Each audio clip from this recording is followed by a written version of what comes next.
23 जुलाई 2024 को Andaman Nicobar CID branch द्वारा एक प्रेस कॉन्फ्रेंस आयोजित किया गया, जहां पर एयरपोर्ट में पकड़े गए ड्रग्स से रिलेटेड जानकारियां दी गई।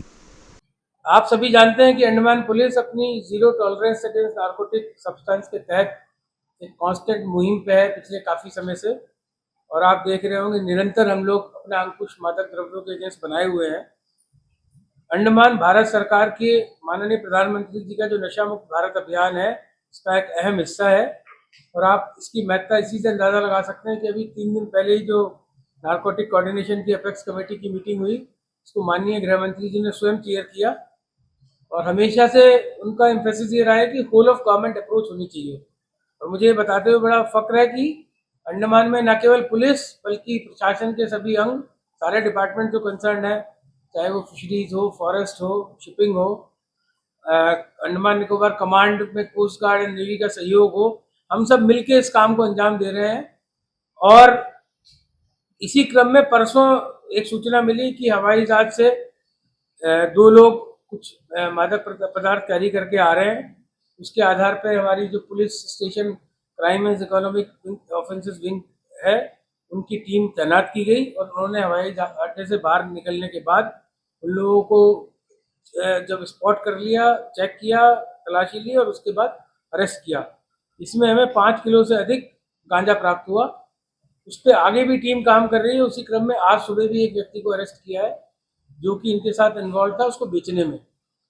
हम पिछले कुछ समय से, चाहे वो मैथाडीन का पकड़ धकड़ हो या गांजे की हो, पूरी कोशिश ये कर रहे हैं कि पूरी चेन को बस्ट किया जाए, right from the source till customers.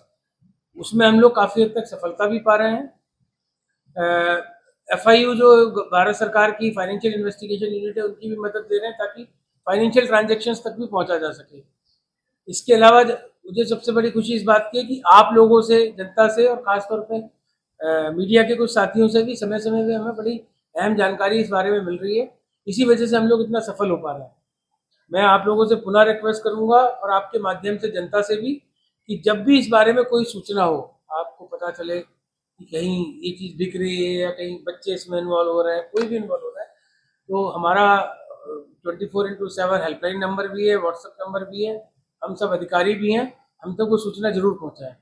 क्योंकि ये इन आइलैंड्स का, यहाँ के रहने वाले नागरिकों का, छोटे छोटे बच्चों का और हमारी भावी पीढ़ी के जीवन का प्रश्न है।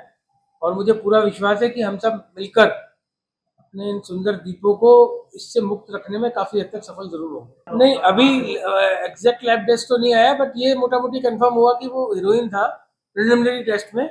बाकी सोर्स के विषय में भी काम कर रहे हैं कि वो बह के आया कि कोई वहाँ लेके आना चाह रहा था। हम निश्चित तौर पे चिंता का विषय है कि यदि हीरोइन यहाँ पे मिली है, क्योंकि अभी तक हमारे पास सिर्फ गांजे और मैथ की रिकवरी थी। या आपको पता होगा, इसी तरह एक आइलैंड पे बह के एक बार एक पैकेट लास्ट ईयर कोकीन का भी आया था। तो ये जो नया ट्रेंड है, इसको भी हम लोग न केवल अपने आप बल्कि इंटेलिजेंस एजेंसीज के माध्यम से, नार्कोटिक कंट्रोल ब्यूरो के माध्यम से उसको भी डेवलप करने की कोशिश कर रहे हैं।